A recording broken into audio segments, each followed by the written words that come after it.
할렐루야. 오늘도 이렇게 복된 예배 자리에 나오신 우리 모든 성도님들 다시 한번 주님의 이름으로 환영하고 축복합니다. 올 한 해 우리의 삶 가운데 정말 여러분들이 주님 앞에 간구하고 기도하는 모든 기도의 제목들, 기도의 그릇들이 성령의 은혜와 또 성령의 응답으로 가득가득 세워지는 그런 역사가 있기를 주님의 이름으로 축원을 드립니다. 오늘 우리가 읽은 이 본문 말씀은 선지자 엘리사를 통하여서 절망 가운데 있던 이 해체 직전의 한 가정이 극적으로 회복되는 장면을 우리에게 보여주고 있습니다. 한 여인이 있었어요. 그녀의 남편은 선지자 엘리사의 문화에서 선지자 엘리사의 사역을 도왔던 선지 생도 중에 한 사람이었습니다. 그런데 어느 날 이 남편이 갑자기 죽게 되죠. 사고 때문이었는지 질병 때문이었는지 그거는 잘 모르겠어요.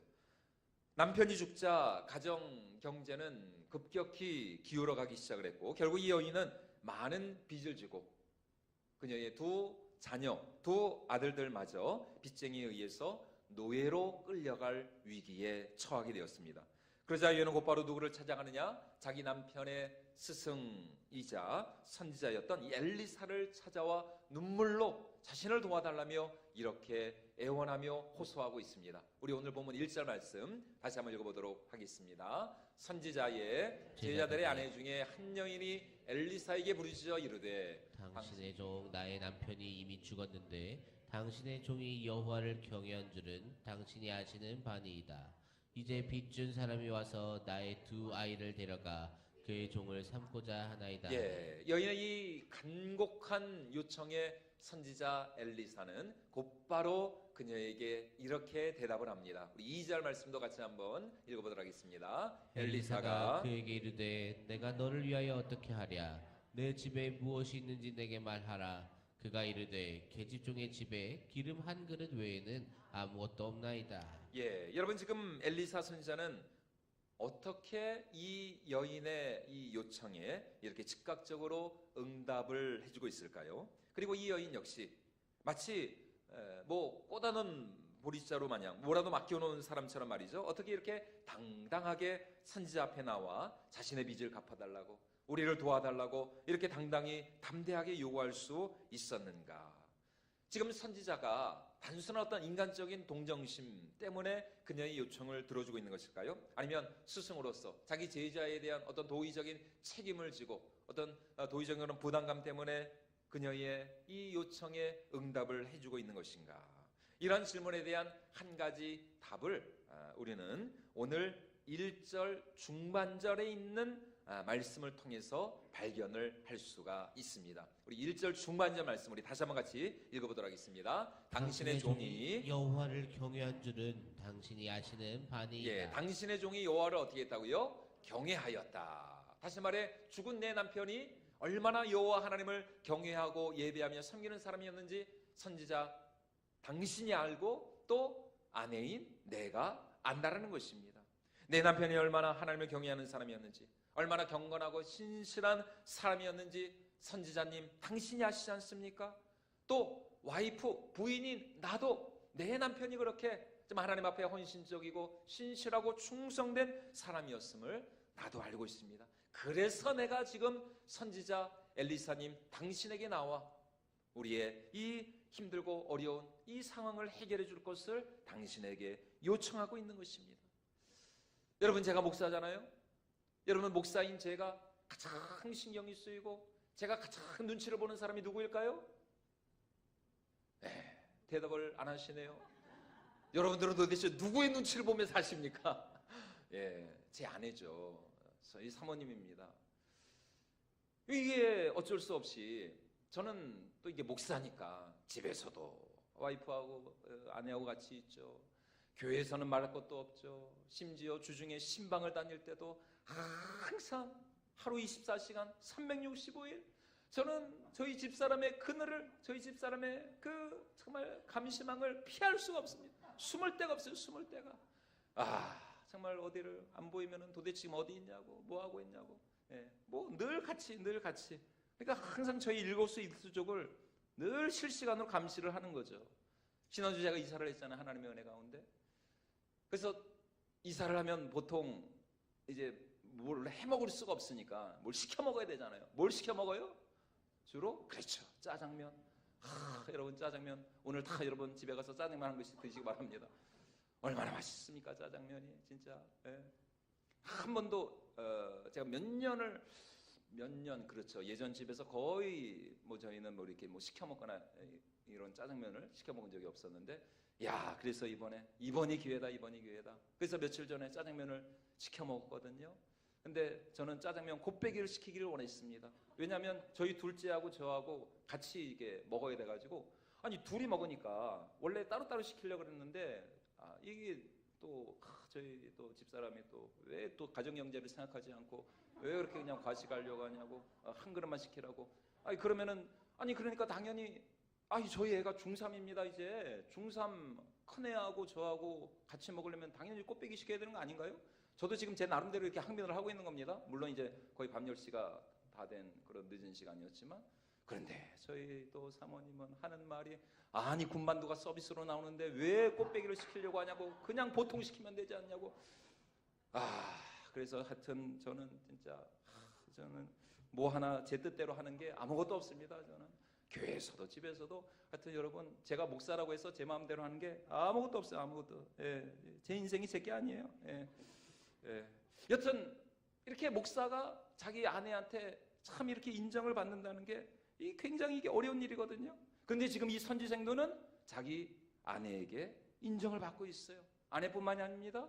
스승까지도, 이 엘리사 선지자까지도 이 제자의 그 경건함과 거룩함과 영성을 인정해주고 있다는 것이에요. 다시 말해 그는 하나님을 경외하는 거룩하고 경건한 사람이었다는 것입니다. 바로 그런 그가 갑자기 죽고 또 자녀들은 노예로 끌려갈 위기에 처해지자 가정이 공중분해될 위기에 처하게 되었던 것이죠. 그러자 이 여자가 어떻게 지금 하고 있다고요? 선지자에게 나와서 간절히 도움을 요청하고 있습니다. 여러분, 그녀가 지금 이렇게 극박한 절박한 상황 속에서 그녀가 붙잡은 도움의 줄이 과연 무엇이었길래 이렇게 선지자 앞에 나와 도움을 요청할 수 있었는가? 그것은 바로 하나님과 그분의 백성들 사이에 맺어진 언약의 생명줄 때문이었습니다. 하나님과 그 백성 사이에 맺어진 이 언약의 약속을 붙들고 지금 이 여인은 엘리사 선지자 앞에 나와 도움을 요청하고 있었던 것이죠. 왜냐하면 이 남편은 살아생전에 하나님을 경외하는 사람이었기 때문입니다. 그러므로 하나님은 그의 가정을, 이 선지자의 가정을 반드시 책임져 주시고 지켜주시고 보호해 주셔야 할 책임이 있다는 것입니다. 여러분, 구약 성경에서 하나님과 그의 백성들 사이에 맺어진 이 언약의 핵심이 무엇입니까? 하나님의 백성은 하나님을 경외하고 예배하고 섬기며 하나님을 뜨겁게 사랑하는 것이에요. 그리고 그렇게 충성하며 헌신하는 자기 백성을 우리 하나님은 끝까지 지키시고 보호하시고 책임지시고 인도하시는 것, 이것이 바로 하나님과 그의 백성들 사이에 맺어진 특별히 신명기 언약의 핵심이라는 것입니다. 그래서 우리 예수님 역시 이 사실에 대해서 오늘 우리에게 이렇게 말씀해주고 있습니다. 우리 마태복음 6장 33절 말씀 우리 같이 한번 읽어보도록 하겠습니다. 그런즉 너희는 먼저 그의 나라와 그의 의를 구하라. 그리하면 이 모든 것을 너희에게 더하시리라. 우리가 먼저 하나님의 나라와 하나님의 의를 구할 때에 하나님께서 어떻게 해주셨다고요? 이 모든 것을 너희에게 더하여 주시리라. 이 모든 것이 무엇입니까? 그 마태복음 6장 그 앞에서 말씀한 것처럼 우리가 이 땅을 살아가면서 먹고 마시고 생활하는 데 필요한 그 모든 것을 하나님께서 어떻게 해요? 더하여 주시겠다. 날마다 채워주시고 날마다 공급해 주시겠다는 것이에요. 무엇을 먼저 그의 나라와 그의 의를 구할 때, 그의 의를 구할 때, 지금 여인이 믿음으로 확신하면서 엘리사 선지자 앞에 가지고 나온 것이 바로 이것입니다. 선지자님, 제 남편은 당신이 인정하시는 것처럼 하나님을 경외하는 사람이었습니다. 하나님을 예배하고 하나님을 뜨겁게 사랑하는 사람이었습니다. 이스라엘 백성들 모두가 하나님을 떠나서 바알과 아세라를 섬길 때에도 저희 남편은 하나님을 향한 그 믿음의 전리를 지키고 또 선지자를 도와서, 당신을 도와서 이 이스라엘 땅 가운데 하나님의 나라를 세워가는 일에 전심전력을 다하였던 사람입니다. 그러므로 하나님께서 저희 가정을 책임주셔야 합니다. 하나님이 저희 가정을 지켜주셔야 합니다. 하나님께서 우리의 기도와 간구에 응답해 주셔야 합니다. 여러분, 이것이 지금 여인이 엘리사 선지자 앞에 가지고 나온 하나님과 그 백성들 사이에 맺어진 언약의 관계였다는 것입니다. 그리고 여인의 이 믿음의 강구가 오늘 그 가정 가운데 놀라운 기적의 역사를 이루었던 것이죠. 여러분, 오늘 우리도 마찬가지입니다. 하나님을 경외하고 섬기면서 끝까지 믿음으로 순정하며 충성하는 자기 백성을 우리 하나님은 절대로 잊지 않으시고 반드시 그의 인생을, 반드시 그의 가정을 끝까지 책임져 주시고 축복해 주실 줄로 믿습니다. 다시 말해, 오늘 우리가 주님의 일을 할 때 하나님께서 우리의 일을 책임져 주시고 하나님께서 우리의 가정을 인도해 주신다는 것이에요. 오늘 이 여인에게는 바로 그러한 믿음이 있었어요. 바로 그 믿음을 가지고 선지자 앞에 나왔을 때 하나님께서 오늘 이 가정 가운데 놀라운 기적의 역사를 이루어셨던 것이죠. 여러분, 이것은 비단 성경에만 나오는 진리가 아닙니다. 이런 영화 같은 데도 보면은 조폭과 교회에 몇 가지 공통점이 있습니다. 첫째, 조폭과 교회에 여러분 공통점 중에 하나가 무엇입니까? 보스를 섬긴다는 것이죠. 보스를. 교회는 우리는 주님을 섬기고 그들은 보스를 섬기고, 두 번째 또 하나의 공통점이 뭡니까? 들어오는 순간 우리 모두는 다 형제가 되고 자매가 된다. 그들은 형님 아우가 되는 것이고 우리는 주님 안에서 형제 자매가 되는 것이죠. 세 번째 특징은 뭐예요? 들어오기는 쉬워도 뭐하기는 어려워요? 죽을 각오를 하고 나가야 됩니다. 죽을 각오를 하고 절대로 나가면 안 됩니다.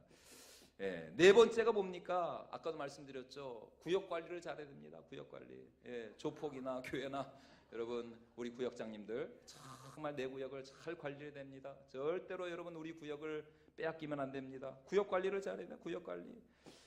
근데 여러분, 이것 말고 이 조직 세계와 교회의 가장 근본적인 공통점이 하나 있습니다. 다 여러분 아시는 거예요. 다 아시는 거예요. 뭐예요? 보스에게 충성하면 끝까지 책임져 준다. 여러분, 영화 같은 데 보면 다 그런 영화 보면, 누아르 영화 이런 거 보면 그렇잖아요. 끝까지 하여튼 조직에게, 설령 보스가 깜빵에 들어가도 끝까지 그 보스에게 충성하면 결국은 나중에 그 부하를 끝까지 책임져 주더라고요. 끝까지 책임져 줘요. 여러분, 지금 이 여인이 아주 분명한 확신을 가지고 선지자 앞에 나온 것이 바로 이것입니다. 하나님과 그 백성들 사이에 맺어진 이 언약의 관계. 내가 하나님께 충성하고 헌신하며 순종하면 반드시 하나님께서 내 삶을, 내 가정을 끝까지 책임져 주시고 인도해 주시고 보호해 주신다는 이 언약, 이 약속, 이 믿음을 가지고 나왔을 때 오늘 이 여인은 놀라운 기적의 주인공이 된 줄로 믿습니다. 여러분, 우리가 잘 아는 것처럼 이 엘리사 선지자 시대, 이제 그 앞에 엘리야 선지자였죠. 엘리야 선지자와 이 엘리사 선지자, 이 시대는 이스라엘 그 역사에 있어서 가장 영적으로 어두운 암흑의 시대였어요. 우리가 잘 아는 것처럼 이 아합 왕, 얼마나 바알과 아세라 우상을 섬겼습니까? 여호와 신앙을 버리고 모든 이스라엘 백성들이 하나님과의 언약 관계를 헌신짝처럼 내팽개치던 그런 시대였어요. 바로 그런 시대를 사랑하는 이스라엘 백성들 향하여서 오늘 하나님께서는 이 여인을 통하여서 다시 한번 너희의 믿음을 돌이켜보라는 것입니다. 이 여인의 믿음을 보라는 것이에요. 놀라운 기적을 가능하게 했던 이 여인의 믿음은 무엇이었는가? 바로 언약에 하나님을 붙드는 것이었죠. 하나님의 언약, 하나님의 약속, 하나님께 헌신하고 충성하고 끝까지 하나님을 신뢰하는 자기 백성을 우리 하나님 절대로 잊지 않고 반드시 책임져 주시고 지켜주신다는 이 하나님의 언약과 약속을 붙들라는 것입니다. 주님이 우리 왕이시고 또 모든 인생의 생사, 화복이 하나님께 달려있기 때문에 우리가 그 하나님께 온전히 믿음으로 나아갈 때 하나님도 그런 우리를 반드시 지켜주신다는 것입니다. 여러분, 모두가 힘들다 그러죠. 어렵다 그럽니다. 새해가 되었지만 여전히 우리의 삶은 나아질 기미를 보이지 않고 이 나라를 봐도 우리 사회를 봐도 얼마나 힘들고 어려운 때를 우리가 살아가고 있습니까? 더군다나 영적으로 신앙적으로 우리의 믿음과 신앙을 지키기가 얼마나 어려워요. 날이 갈수록 악한 마귀 사단은 더 집요하게, 더 교묘하게 우리의 믿음과 신앙을 뒤흔들고 어떻게 해서든지 우리로 하여금 하나님을 떠나고 교회를 떠나고 우리 믿음과 신앙을 떠나게 그렇게 우리를 공격하며 미혹하지 않습니까? 그러나 오늘 우리를 향한 하나님의 언약, 하나님의 이 약속은 변하지 않는 줄로 믿습니다. 아무리 이 세상이 변한다 할지라도 하나님은 변하지 않아요. 어제나 오늘이나 영원토록 변치 않는 우리 하나님, 그 하나님의 언약과 약속이 반드시 우리 삶 가운데 역사하게 될 줄로 믿습니다. 여호와이는 온 땅을 두루 감찰하사 어떤 자에게요? 전심으로 자기에게 향하는 자들을 위하여서 능력을 베푸신다, 이렇게 약속하여 주셨습니다. 그러므로 2025년 새해 우리 믿음의 눈을 들어서, 우리 영혼의 눈을 들어서 우리를 도우시고 우리를 지키시고 우리와 함께 하시는 여호와 하나님을 온전히 바라볼 수 있기를 주님의 이름으로 축원을 드립니다. 그 하나님께서 2025년 올 한 해 우리의 삶을 반드시 책임져 주시고 또 우리 가정을 지켜주시고 우리 삶을 통해서 영광 받아 주실 줄로 믿습니다. 그런데 오늘 이 여인이 한 가지 놓치고만 부분이 있어요. 하나님의 이 언약을 붙들고 선지자에게 나온 것까지는 좋았는데 그녀가 한 가지 미스한, 한 가지 놓치고만 부분이 무엇인가? 그것은 바로 하나님이 부어주시는 이 축복의 용량, 이 기적의 크기였다는 것이에요. 여러분, 지금 이 선지자가 여인을 향해서 하는 말이 뭡니까? 너는 밖에 나가서 모든 이웃들에게 그릇을 빌리되, 어떻게 빌리지 말라고요? 조금 빌리지 말고 최대한 많이 빌리라. 우리 말씀 확인해 볼까요? 우리 3절 말씀 우리 다시 한번 같이 읽어보도록 하겠습니다. 이르되 너는 밖에 나가서 모든 이웃에게 그릇을 빌리라. 빈 그릇을 빌리되 조금 빌리지 말고. 분명히 뭐라 그랬어요? 조금 빌리지 말아라. 여러분, 이게 무슨 말입니까? 많이 빌리라는 거예요? 조금 빌리라는 거예요? 많이 빌리라는 것이죠. 많이 빌리라는 거예요. 네가 빌려올 수 있는 만큼. 그릇의 종류는 중요치 않아. 뭐 양은이든 도자기든 뭐 플라스틱, 그때는 플라스틱 없었겠지만 하여튼 종류는 중요하지 않습니다. 하여튼 내가 빌려올 수 있는 만큼 네 이웃에게 나가서 그 동네에 있는 모든 그릇이란 그릇은 최대한 많이 빌려오라는 것입니다. 하지만 여인은 그렇게까지는 하지 못했습니다. 우리 6절 말씀도 같이 한번 읽어보도록 하겠습니다. 그릇에 다 찬지라. 여인이 아들에게 이르되 또 그릇을 내게로 가져오라 하니 아들이 이르되 다른 그릇이 없나이다 하니 기름이 곧 그쳤더라. 여인은 자기 아들에게 또 다른 그릇이 없냐고. 왜냐하면 지금 계속해서 기름이 부어지니까요. 또 다른 그릇을 가져오라 그랬어요. 하지만 더 이상 그릇은 남아있지 않았고 그릇이 없다고 하자 무엇도 그쳤어요? 기름도 그쳤습니다. 바꿔 말하면 그릇이 더 있었다면 기름은 계속해서 차고 흘러 넘쳤을 것이라는 것입니다.